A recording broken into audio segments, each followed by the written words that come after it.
तू झन छोड़बे मोर पीछू, एवो तरी तू झन छोड़बे मोर पीछू। मैं तोला बना हो, तोला रानी बना हो ना। माँ कसम तोला छोड़ाओ नहीं वो घर ले जाओ ना। माँ कसम तोला छोड़ाओ नहीं दूरी रानी बना वो।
तोला बछर के तोर चढ़े जवानी, हवस्त अटल कुंवारी वो, हवस्त अटल कुंवारी। साते भावर तोला संगमा परा के बना हूँ अपन सुआरी वो, बना हूँ अपन सुआरी।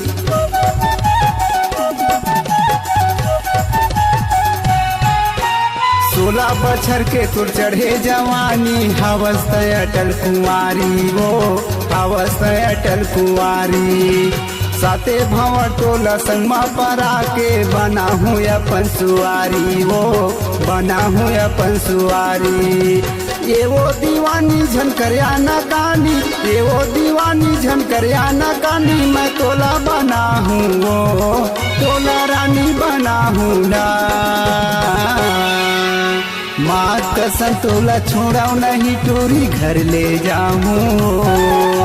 माँ कसम तोला छोड़ाओ नहीं वो रानी बना हूँ ना।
तोर बर पैजनिया बनवाहूँ औले हूँ माला मुंदरी वो औले हूँ माला मुंदरी देखैया मन तोला देख के कही आवाए है काखर सुंदरी वो आवाए है काखर सुंदरी।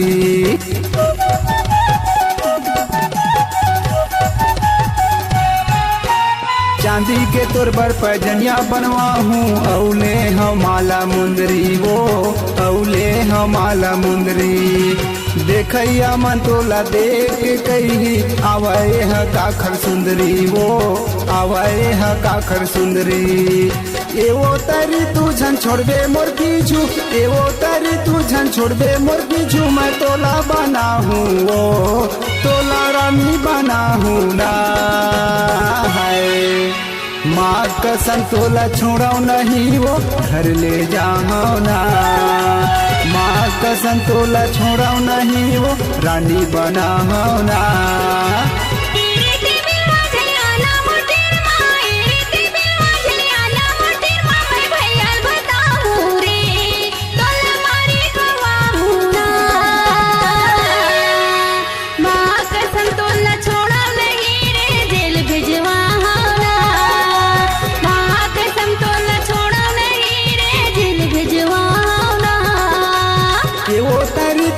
छोड़बे मोर पीछू एवो तारी तू झन छोड़बे मोर पीछू मैं तोला बना वो तोला रानी बना ना माँ कसम तोला छोड़ाओ नहीं वो घर ले जाओ ना माँ कसम तोला छोड़ाओ नहीं वो रानी बनाओ ना। कसम तोला छोड़ाओ नहीं रे जेल भिजवाओ ना कसम तोला छोड़ाओ नहीं वो रानी बनाओ ना माँ कसम तोला छोड़ाओ नहीं रे जेल भिजवाओ ना माँ कसम तोला छोड़ाओ नहीं वो रानी बनाओ ना।